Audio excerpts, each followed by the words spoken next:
Welcome back with another tutorial video. In this video, we're gonna look at button control. There are various ways in HTML to create clickable buttons. You can also create a clickable buttons using input tag by setting its type attribute to button. The type attribute can take some values. They are submit, reset, button, image. Submit creates a button that automatically submits a form. Reset creates a button that automatically resets form controls to their initial values.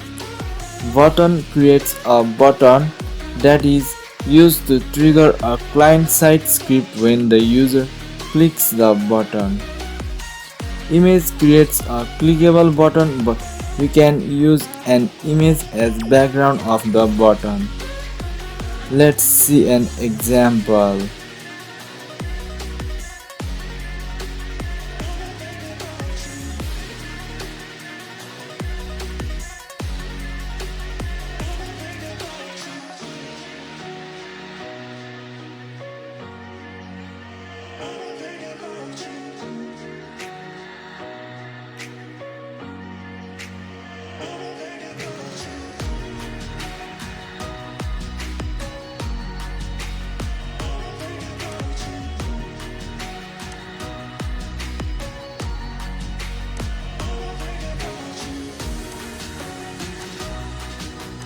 It's all about button control, and I'll be back with next video.